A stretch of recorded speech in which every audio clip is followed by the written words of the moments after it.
Have a camera. I had to take it on faith that he was a superb photographer. All he really wanted was a camera. I'd never met anybody like him.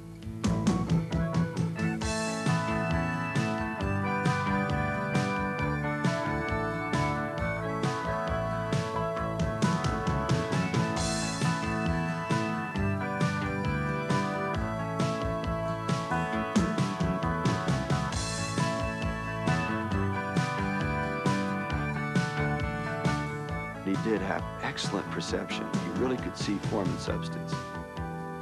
You know, he really could understand not just the framing with the camera, but the framing with the life.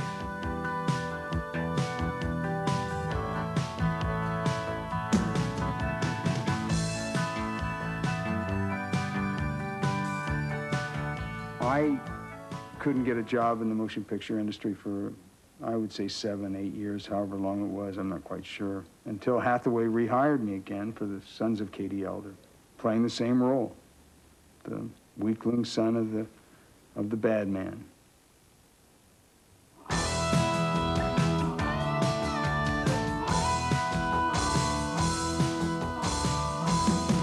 Peter at this time was a tremendous star. He had made Wild Angels at AIP, and he was big.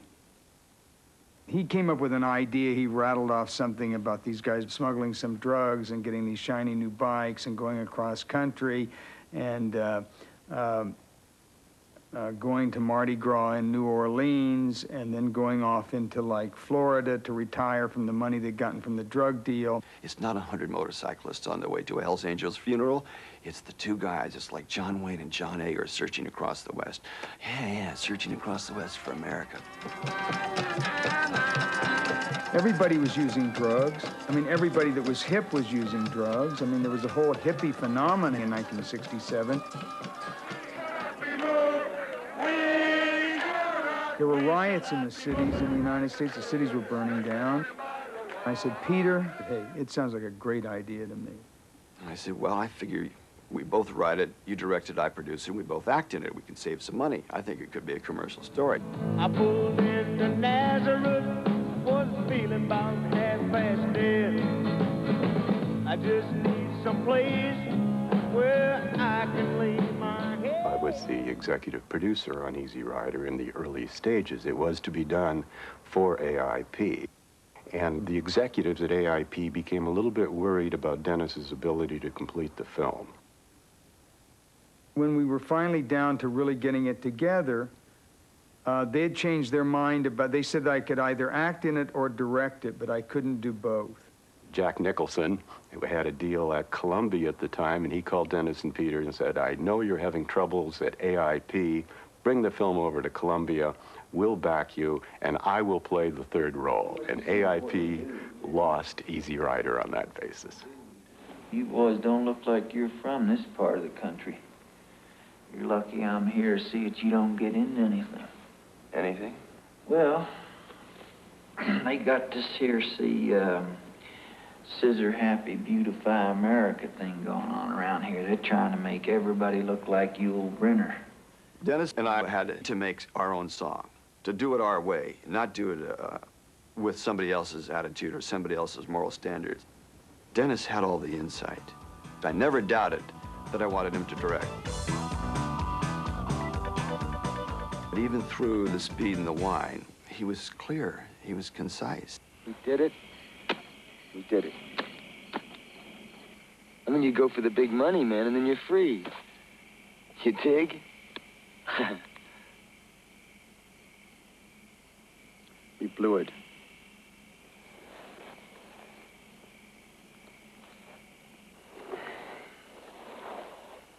Good night, man. Dennis, with all of his craziness, has always been dedicated to whatever he wanted to do. A lot of people always say to me, how did you guys ever manage to make pictures with, with what you were on, what you were doing, what you're into? And I always try to tell people that what we were into had nothing to do with what we were making films. What we really were into was making the film. Anything else was an adjunct to that. We never, ever lost sight of the film that we were making. Hey, look at him, Hold on tight, we'll scare the hell out of him. You want me to blow your brains out?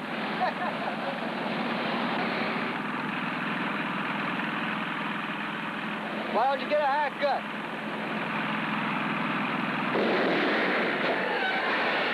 What happened? We better go back.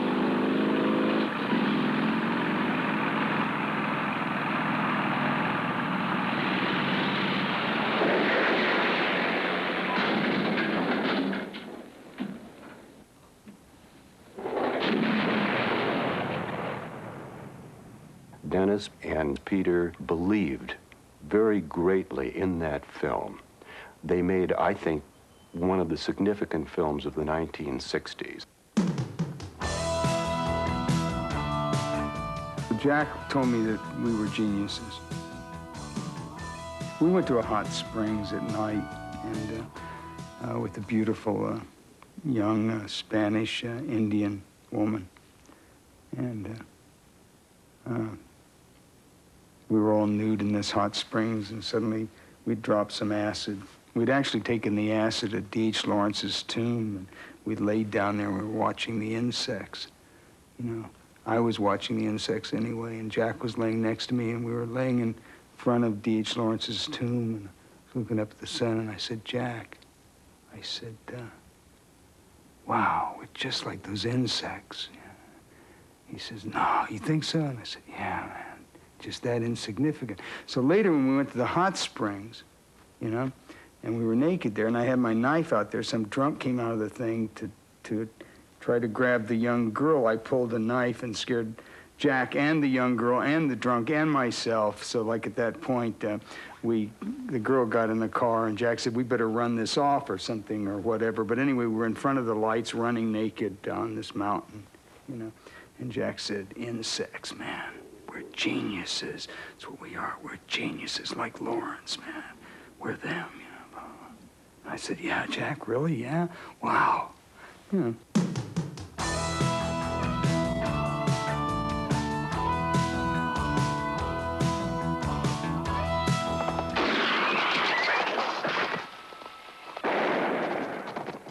My inspiration for it was on the Sons of Katie Elder. We were down in Durango, Mexico. They had built sets of this western town on real people's homes, so the real people lived there. And there was a real church there, Catholic church, and then they'd made this Protestant, you know, little white church across there that, you know, and they'd built all these sets, and people still lived there, and they still rode horses, and they still carried guns. I thought, God, this is strange, you know, what's going to happen to these people once we leave? And this is where I thought, wow, what if they start acting out the violence of this violent Western, this shoot-'em-up Western? God damn you! God damn you! Bingo! The Indians still have guns and horses, and they start playing the parts, and they make a, you know, they make a camera out of sticks.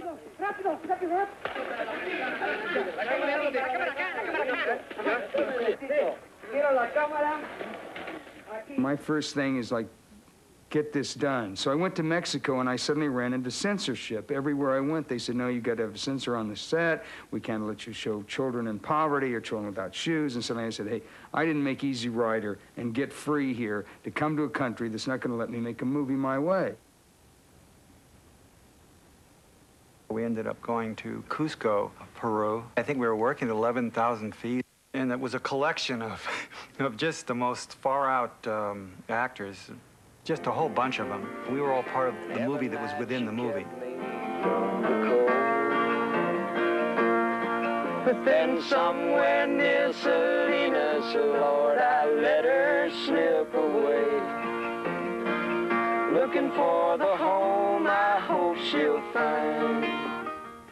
Everyone was aware that Dennis had achieved this enormous success with Easy Rider out of nowhere. He was absolutely on top of the world. So when people get into a film like that, they feel like they're all of a sudden on top of the world. It was very celebratory. I would have felt hurt if I wasn't able to go down and be a part of that activity. But it was really crazy down there. Whoa. There was a lot of cocaine around, a lot of cocaine.